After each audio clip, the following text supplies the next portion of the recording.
প্রিয় বন্ধুরা, আসসালামু আলাইকুম।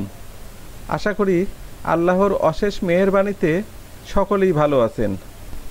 বন্ধুরা, আজকের এই ভিডিওতে দেখতে পাবেন এমএস এক্সেল প্রোগ্রাম ব্যবহার করে কনক্যাটিনেট ফাংশনের ব্যবহার পদ্ধতি। কার্যক্রমটি শুরু করার আগে ছোট্ট একটি রিকোয়েস্ট, এখন পর্যন্ত আমার এই চ্যানেলে সাবস্ক্রাইব করে না থাকলে অবশ্যই চ্যানেলটিতে সাবস্ক্রাইব করবেন। আর যারা সাবস্ক্রাইব করেছেন তাদের জন্য রইল অনেক অনেক ধন্যবাদ। কনক্যাটিনেট ফাংশন দ্বারা সাধারণত একাধিক কলাম বা সেলের লেখাকে একটি কলাম বা সেলে নেয়ার কাজে ব্যবহার করা হয়ে থাকে। যেমন ধরুন, আমি এখানে আগে থেকেই এমএস এক্সেল প্রোগ্রাম ব্যবহার করে এই ধরনের একটি টেবিল তৈরি করে রেখেছি, যেখানে আলাদা আলাদা কলামে সিরিয়াল নাম্বারের বিপরীতে কিছু পণ্যের নাম এবং কোয়ান্টিটির পরিমাণ টেবিল আকারে এইভাবে এন্ট্রি দেওয়া আছে।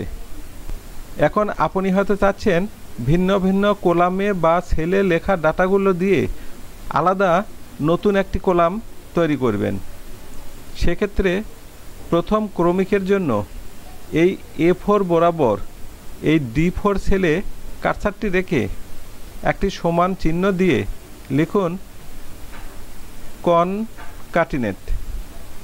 এরপর একটি ফার্স্ট ব্র্যাকেট দিয়ে, যেহেতু আমরা A4 সেলের ডাটা, B4 সেলের ডাটা ও C4 সেলের ডাটা একত্র করে এই D4 সেলে আনতে চাচ্ছি, সেই জন্য প্রথমে এই A4 সেলে একটি ক্লিক করে একটি কোমা দিয়ে ডবল ইনভার্টেড কোমার ভিতরে একটি স্পেস দিয়ে একটি কোমা। এবার এই B4 সেলে একটি ক্লিক করে একটি কোমা দিয়ে ডবল ইনভার্টেড কোমার ভিতরে একটি স্পেস দিয়ে একটি কোমা। এরপর এই C4 সেলে একটি ক্লিক করে ব্র্যাকেট ক্লোজ করে দিন। এখানে এই ফাংশনটির অর্থ হলো ক্রমিক নাম্বার A4 সেল থেকে ডাটা নিয়ে একটি স্পেস দিয়ে আইটেম নেম থেকে ডাটা নেবে। এরপর আবারও একটি স্পেস দিয়ে C4 সেল থেকে ডাটা নিয়ে এই D4 সেলে শো করবে।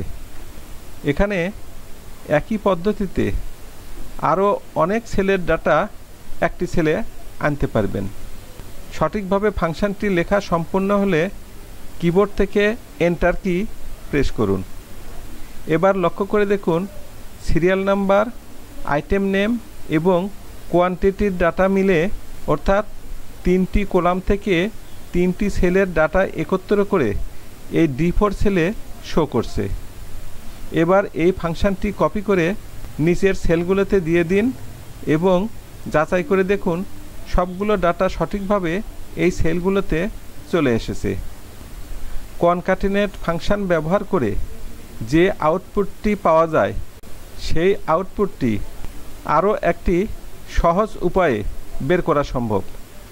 যেমন কার্সারটি এই E4 সেলে রেখে একটি সমান চিহ্ন দিয়ে একটি ফার্স্ট ব্র্যাকেট।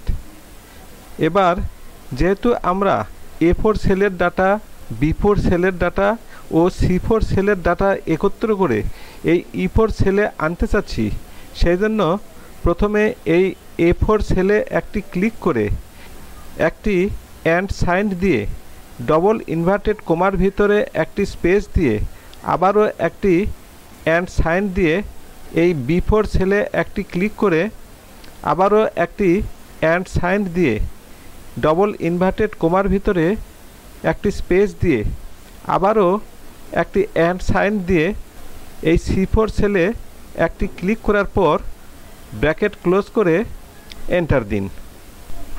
এবার লক্ষ্য করে দেখুন, সিরিয়াল নাম্বার, আইটেম নেম এবং কোয়ান্টিটির ডাটা মিলে এই তিনটি কলাম, অর্থাৎ ওই তিনটি কলাম থেকে তিনটি সেলের ডাটা একত্র করে এই E4 সেলে শো করছে।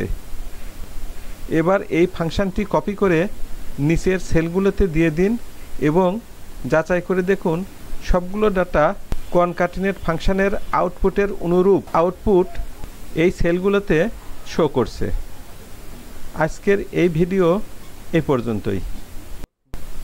বন্ধুরা, এতক্ষণ এই ভিডিওতে এমএস এক্সেল প্রোগ্রাম ব্যবহার করে কনক্যাটিনেট ফাংশন ব্যবহার করার পদ্ধতি সম্পর্কে বিস্তারিত দেখানো হলো।